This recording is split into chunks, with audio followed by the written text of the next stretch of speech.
Yo, what's happening? Chelsea are good again? Maybe. You ain't so tough with that bad boy tuck. I'ma get it how I'm living, I'ma walk the walk. Outline my lines, I rap through thought. What's up, people? Welcome back to Football Therapy with me, your host, Jan. I do hope you're doing well, mate. Really do hope that Chelsea are potentially quite good again. We won 3-0 away in a in a London derby against West Ham, a place where we haven't won in 7 visits. Everyone's feeling good. The owners are in the stands together. We're scoring goals. You know, all our new signings, attackers have a goal involvement already.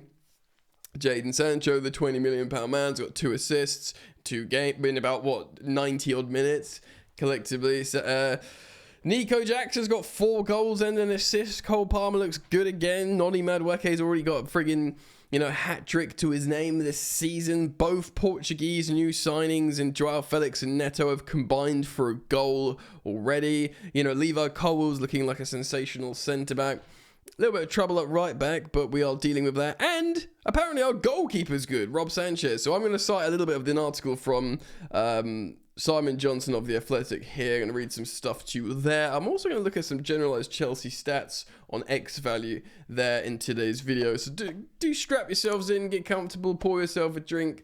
As always, thank you for hanging out with me today. Do drop a like on the video if you want to support the content. You're welcome to subscribe. And should you choose to do so, I recommend you hit that sweet bell, baby. Didn't need to do the widget again there, but we move. So yes, Jackson, who has scored a couple of goals, Simon Johnson writes in his piece, and he scored his second goal 14 minutes after his first. The style of football Chelsea hired head coach Enzo Maresca to provide was on show in a neat move and ended with Moises Caicedo, a player that fewer and fewer mock over his £115 million move that brought him to the club 13 months ago, playing in Jackson to drop double the lead. Of course, the Senegal international striker, Jackson, provided more evidence that the club have a 29.3 million, so less than £30 million. Jackson cost less than £30 million. In the day, £80 million Rasmus Højlunds and whatever, less than 30 million quid for Nico Jackson. He's a bargain. Following his arrival, of course, in the summer of 2023, after setting up Cole Palmer, of course, he got an assist, making it 3-0. Shortly after halftime, Jackson now has 23 goal involvements, 16 goals and 7 assists in his last 29 Premier League games. That's an elite return. And how about this? About form. In his last 11, he's got 11 goal involvements, which are 8 goals and 3 assists in his last 10 games. Elite numbers for a guy that still has so much scope for improvement and is improving. It's good. Well, there's more. There's more positivity. In the posh seats, we saw Chelsea co-owners Todd and Bedadik Barley. You had to check the monitor and the press conference. In the press box a few times to believe it. They weren't just at the same game, Bedadik Barley and Todd Bowley. They were standing next to each other. They looked like friends. So were they counting down the minutes to the final whistle so they could go their separate ways?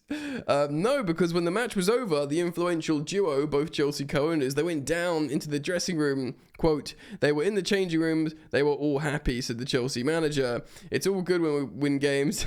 As you see them, they were both here. We can happy to give them good moments. As you can see the photo there. Having a good time, standing right next to each other. What war, eh? What war? I mean, this is good optics. People can stop talking about the boardroom war. People can talk about Chelsea scoring a lot of goals and actually looking like a good team, and Maresca looking like a good coach, and Chelsea looking like they've got a good squad. A squad that I said yesterday in my match review, the big highlighted weaknesses, everyone was like, well, they need a striker and they need a goalkeeper. And I tell you what, that game against West Ham, the striker and the goalkeepers was the star of the show. Yeah. Yes. Okay, so here's some stats, some good-looking stats to remain on message, writes Simon Johnson of The Athletic.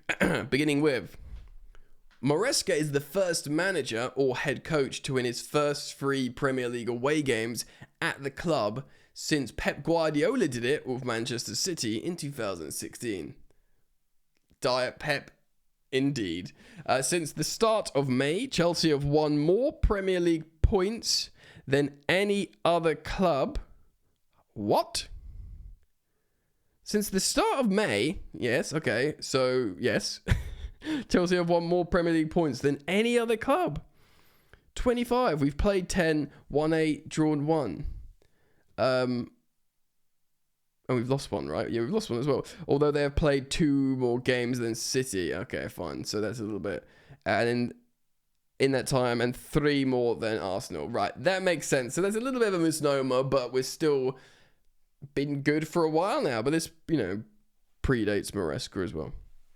Chelsea have scored 10 times in their 3 away games this season. This figure is only bettered in the club history by their 1925-26 side, who got 13 goals in the same period. That's when football was a different game, though. So here's another one. Since Palmer made his Chelsea debut last September, only City's Haaland has more goals for a Premier League club in all competitions. And I think, Cole Palmer got the most goal involvements in the league last season, because obviously he got loads of assists as well. He's very good. And to finish that off, once porous defence has kept back-to-back clean sheets in the league, of course, after Bournemouth. That is wild, because clean sheets was just not our thing. It's not what we do here. And not only are we scoring a lot of goals, we are keeping clean sheets. So let's take a look at some stats, shall we? Here we go, X value. So, we are currently 6th in the Premier League, I believe. I think we're level on points with some other guys. Now, I always like to reference this team overview polar chart thingy or graph on the left here to look at Chelsea versus the Premier League average. So the Premier League average is the grey bit, and the blue is the Chelsea. As you can see, we have conceded more than the Premier League average, which is a little bit shocking, but we have scored way more than the Premier League average. Interestingly, we've taken less shots, so we have been very, very clinical with our finishing because we've taken less shots than the average, but scoring way more, so our finishing has been absolutely excellent. Of course, I always reference the Crystal Palace draw when we created 5 big chances, but often those chances not being finished with shooting. As you can see, much less crosses than the average, but that's probably by design because we're more a kind of team that keeps the ball on the deck, passing it round rather than crossing it in the box. It's a more value chance to keep the ball on the grass. Do a few long balls, they're more vertical though. Shots conceded, we look like bang on average there. Obviously we keep a lot more possession, and field tilt is like sort of pressure in the opposition half, I believe. I do need to double check that. So that's pretty darn, strong.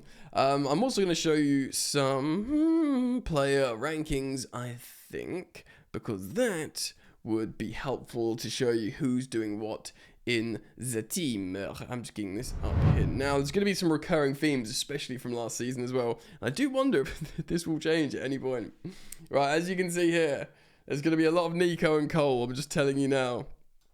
So, goals, of course, Nico Jackson with 4. And then Nonny's got 3. Of course, they all came in that hat-trick away at Wolverhampton Wanderers. Palmer's got a couple, and then Felix and Kunku have got 1. Let's have a look. Expected goals. Now, this making me feel good, because last season, Nico Jackson underperformed his expected goals by 4 or 5? Excuse me. He's already outperforming his expected goals by 0.5, because look, he should have scored 3.5 goals so far this season. He has in fact scored 4. So, he's doing what can be described as elite finishing. Now, it's the same as non-penalty, of course, because he's not on penalties. So these are the same. Noni Madueke outperforming his expected goals as well because he's got 3. Palmer as well, is with his 2 goals with 1.4. The only player, and then the following 2 actually Felix is outperforming because he's got a goal from 0.78, but Nkunku should have maybe scored another one, that header. He's got a goal from 1.14, so only Nkunku's underperforming his expected goals there. So assists, Cole Palmer leading the way with 4. Yeah, Nico Jackson, I love how he's got a couple already.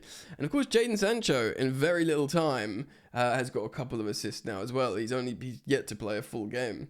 Expected assists, wow, so this is great. This just shows you how good how good the finishing has been as well, because Palmer has an expected assists of 1.57 that he's managed to wrangle 4 out of. Interesting that Colwell he's second here, and he hasn't got an assist, but he's second above other players that, Levi Colwell has got more expected assists than Enzo Fernandez.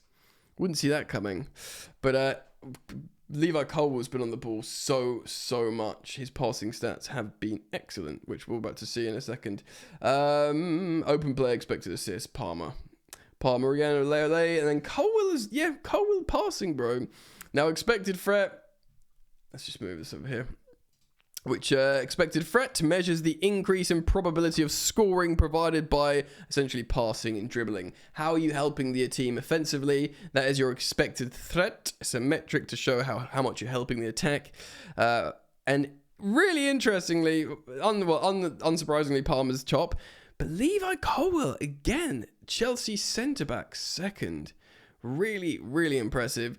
Expected threat just from passes.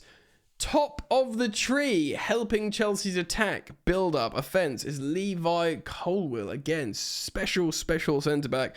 There is a reason that both Bayern Munich and Liverpool made a lot of inquiries to buy Levi Colwell from Chelsea. And Chelsea, to their credit, were like, no, he's untouchable. Trevoh Chalobah, they were like, yeah, you can sign him, but no one's touching Colwell. It's like they knew. Expected threats from carries. This is impressive because that's dribbling. Nico Jackson, I thought would be Noni Madueke on top.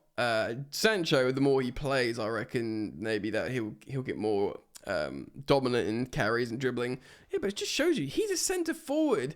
Jackson, you're not going to see Erling Haaland have expected threats from carries like that, but this is because he used to be a winger, so he's a really interesting striker, Nico. He can become something so. Look, he's bloody everywhere. Him and Palmer. Expected offensive value added. Unsurprisingly, there he is, Palmer again, Madueke, Jackson, usual suspects. Shots on target, Nico Jackson, Madueke, Palmer, usual suspects there again. Shooting goals added. What's that? Shooting goals added measures the increase in scoring probability with respect to XG. They are given by the shot placement within the goal mouth. Sounds very nerdy. Nico Jackson's top, Madueke and Kunku, again, usual suspects. Now, this is cool. 1-2's opened.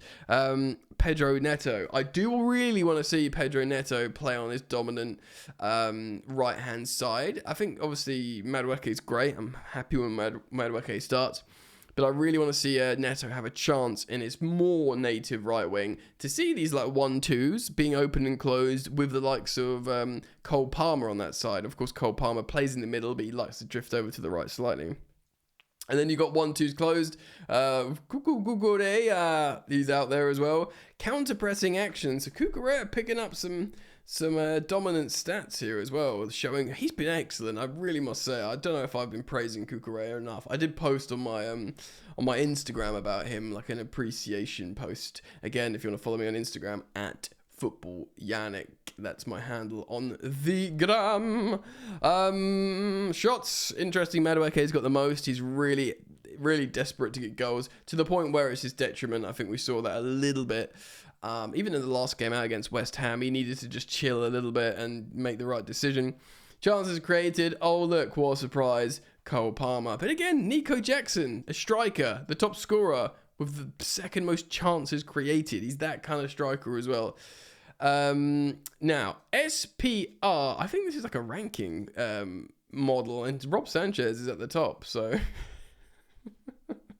Pretty darn good. Touches in the opposition box, unsurprisingly, it's our centre forward. Through balls, top of the tree is Levi Colwell.